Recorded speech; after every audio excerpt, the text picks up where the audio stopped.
Assalamualaikum warahmatullahi wabarakatuh.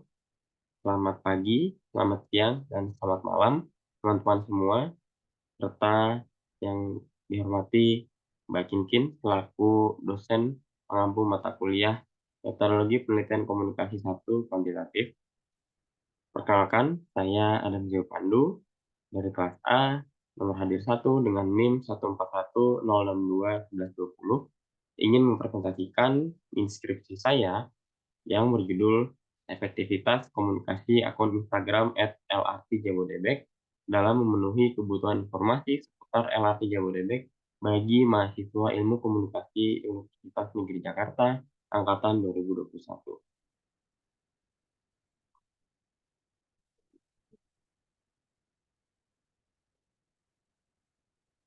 Berikut di sini ada daftar isi dari mini skripsi yang akan saya presentasikan, dimulai dari ada daftar gambar, daftar tabel, lalu ada bab 1 yaitu pendahuluan, lalu ada bab 2 tinjauan pustaka, bab 3 metode penelitian, dan yang terakhir ada daftar pustaka serta lampiran.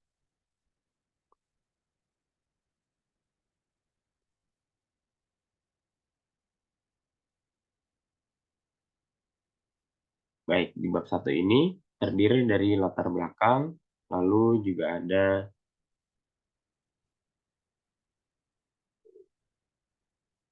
rumusan masalah, tujuan penelitian, serta manfaat penelitian.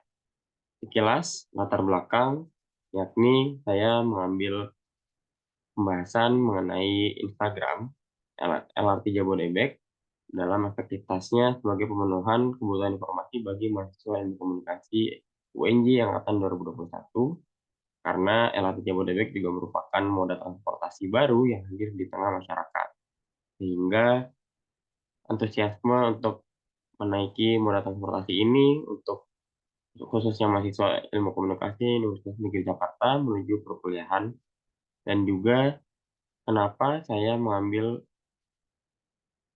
mahasiswa ilmu komunikasi, karena mahasiswa juga termasuk sektor masyarakat yang telah melaksanakan kegiatan secara offline.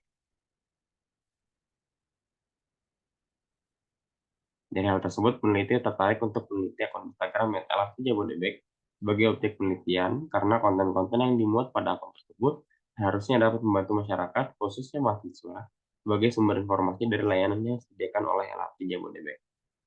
Lalu perumusan masalahnya, apakah akun Instagram LRT Jabodebek efektif dalam memenuhi kebutuhan informasi mahasiswa? Tujuan penelitian ini yaitu mengetahui efektivitas akun Instagram @LRT Jabodebek dalam memenuhi kebutuhan informasi bagi mahasiswa. Manfaat penelitiannya, peneliti berharap dapat menambah kajian literatur pada topik media sosial sebagai sarana penyebaran informasi ditinjau dari ilmu komunikasi. Peneliti juga berharap dapat menambah informasi mengenai efektivitas Instagram dalam pemenuhan kebutuhan informasi. Selanjutnya, kita beranjak ke bab 2, yakni ada tinjauan pustaka. Yang pertama ada konsep, yaitu di manuskrip kali ini peneliti memakai teori uses and gratification yang mengemukakan tentang penggunaan media sebagai pemuas kebutuhan. Pengguna diberi kebebasan untuk menentukan sendiri media mana dan jenis apa yang akan digunakan sebagai pemenuhan kebutuhan informasi. Menurut Puspita dan Panapan tahun 2022. Teori ini lebih digunakan pada media massa baru seperti surat kabar, radio, televisi, dan internet. Nah, kali ini internet, pengguna dapat lebih aktif untuk melakukan interaksi dua arah, tidak seperti media massa lain yang hanya mengalami interaksi satu arah. Dalam hal ini, Instagram sebagai media berbasis internet dapat memenuhi kebutuhan informasi bagi halayak, karena pengguna dapat berpartisipasi secara aktif, seperti yang telah disebutkan tadi, untuk melakukan interaksi secara dua arah agar mendapatkan informasi yang diperlukan sesuai dengan keinginan pengguna. Lalu di review literatur ini, peneliti menggunakan beberapa penelitian terdahulu dengan topik dan bahasan serta variabel yang serupa sebagai sumber literatur pada penelitian saat ini, yakni ada sekitar 10 penelitian yang digunakan peneliti sebagai acuan dalam membuat penelitian kali ini. Di sini tertera persamaan serta perbedaan dari penelitian saat ini, yang mana sebagian besar persamaannya yaitu meneliti akun Instagram atau akun sosial media untuk pemenuhan atau kepuasan kebutuhan informasi. informasi terhadap suatu khalayak. Nah, perbedaannya di sini terhadap akunnya. Ada penelitian yang meneliti akun komputer lain dalam memenuhi kebutuhan informasi followers, lalu juga ada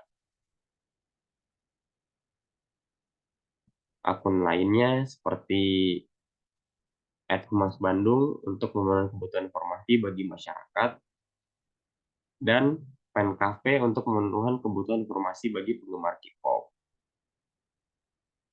Lalu untuk variabel X-nya, variabel X yang digunakan pada penelitian ini adalah efektivitas akun Instagram, khususnya pada akun LRT Jabodebek. Variabel Y-nya yang digunakan pada penelitian ini adalah pemenuhan kebutuhan informasi. Di sini dapat kita lihat model penelitiannya, yaitu ada akun Instagram LRT Jabodebek dalam memenuhi kebutuhan informasi. Hipotesis teori dalam penelitian ini adalah akun Instagram LRT Jabodebek efektif dalam memenuhi kebutuhan informasi. Kita beranjak ke bab 3, yakni di sini ada metode penelitian. Dalam metode penelitian ini terdapat paradigma penelitian. Paradigma yang diangkat pada penelitian ini menggunakan paradigma post-positivisme yang memegang filosofi deterministik di mana penyebab mungkin menentukan efek atau hasil. Dengan demikian, masalah yang dipelajari oleh post-positivisme mencerminkan kebutuhan untuk mengidentifikasi dan menilai penyebab yang mempengaruhi hasil, seperti yang ditemukan dalam eksperimen.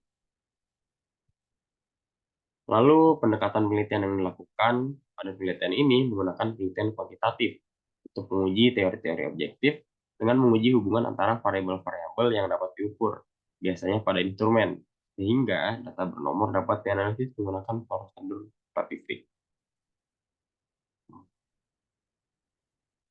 Lalu untuk metode penelitian dari penelitian ini menggunakan survei dengan penggunaan closed-ended question, yaitu pertanyaan survei berupa kuesioner di mana responden diminta untuk memilih jawaban dari daftar yang telah disediakan oleh peneliti. Dalam hal ini, kuesioner disediakan melalui Google Form. Metode ini dipilih oleh peneliti karena keragaman respons yang lebih besar dan lebih banyak hingga mudah untuk diproses di aplikasi pemrograman seperti SPS.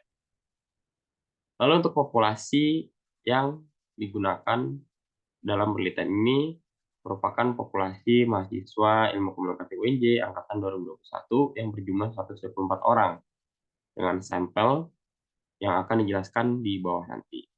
Lalu untuk teknik penarikan sampel sendiri menggunakan probability sampling secara acak sederhana agar setiap elemen populasi memiliki peluang yang sama untuk terpilih menjadi sampel. Ukuran sampel yang diambil dari populasi yang telah ditentukan di atas menggunakan rumus Lovin, yang dimana setelah hasil penghitungan dengan presisi yang digunakan sebesar 10%, mendapatkan hasil 55,35 atau dibulatkan menjadi 55, yang mana hal 55 merupakan angka sampel yang harus diambil dalam populasi. Untuk hipotesis dalam penelitian ini yaitu variabel X, efektivitas akun Instagram dalam memenuhi variabel Y, kebutuhan informasi. Hipotesis statistik adalah pernyataan yang menghubungkan variabel lain baik secara umum maupun khusus. Penggunaan hipotesis dalam penelitian hanya memberikan jawaban sementara terhadap hasil penelitian yang akan dilakukan. Dengan menggunakan hipotesis, maka arah penelitian dan hasil pengujian akan. Lalu untuk metode pengumpulan data sendiri, peneliti menggunakan closed-ended questions yang tadi telah disebutkan, yang diterapkan dalam penyebaran kuesioner kepada responden melalui Google Form, agar hasil yang terkumpul dapat diproses dengan format komputer melalui aplikasi pengolah data seperti SPSS. Untuk metode pengukuran data ada dua, validitas dan reliabilitas. Validitas digunakan untuk mengetahui relevansi item dalam daftar pertanyaan ketika menentukan suatu variabel. Dan biasanya daftar pertanyaan ini mendukung serangkaian variabel tertentu. Lalu ada reliabilitas, yang mana pengujian reliabilitas ini melibatkan penentuan apakah suatu alat ukur konsisten dalam penggunaannya atau apakah alat ukur tersebut merupakan alat ukur dengan hasil yang dapat diprediksi untuk penggunaan umum dalam keadaan yang berbeda. Lalu ada metode analisis data, di sini ada dua, yaitu analisis data univariat dan analisis data bivariat. Univariat merupakan analisis dari satu variabel tunggal untuk tujuan deskripsi. Distribusi frekuensi, rata-rata, dan ukuran dispersi akan menjadi contoh dari analisis univariat. Dibedakan dari analisis bivariat dan multivariat. Lalu yang kedua ada analisis data bivariat. Ya, ini menganalisis dua variabel secara bersamaan dengan tujuan untuk mengetahui hubungan empiris di antara keduanya. Membuat tabel persentase sederhana atau menghitung koefisiensi korelasi sederhana merupakan salah satu contoh dari analisis bivariat. Lalu, penelitian tidak mungkin sempurna, maka ada keterbatasan dan kelemahan penelitian. Keterbatasan dalam penelitian ini digunakannya variabel X, efektivitas akun Instagram, karena terdapat banyak faktor yang dapat mempengaruhi variabel Y, kebutuhan informasi. Keterbatasan waktu juga dialami oleh peneliti dalam pengerjaan penelitian ini. Namun, peneliti tetap berusaha untuk menyelesaikan penelitian ini dengan teliti dan tepat waktu. Lalu, kelemahan dalam penelitian ini adalah penggunaan variabel akun Instagram tidak sepenuhnya menentukan penggunaan informasi, karena banyaknya media sosial lain yang digunakan masyarakat saat ini. Lalu ada definisi operasional. Definisi operasional di sini yaitu variabel X yang merupakan akun Instagram. Dalam penelitian ini, peneliti menggunakan studi kasus pada akun Instagram @LAT Jabodebek. Variabel Y merupakan kebutuhan informasi. Dalam penelitian ini, peneliti berfokus pada pemenuhan kebutuhan informasi LAT Jabodebek bagi mahasiswa ilmu komunikasi Universitas Negeri Jakarta angkatan 2020. Nah, di sini kita bisa melihat dari OK atau operasionalisasi konsep di penelitian ini. Di sini ada tertera variabelnya yang tadi telah disebutkan, variabel X dan Y, lalu juga ada definisi operasional yang juga telah disebutkan tadi, dan juga ada beberapa dimensi-dimensi yang akan diteliti nantinya dalam penelitian ini, yang mana nanti disebar sebagai bentuk kuesioner. Dan juga ada beberapa indikator yang dapat diambil nantinya untuk menentukan hasil akhir dari penelitian ini dan menggunakan skala interval.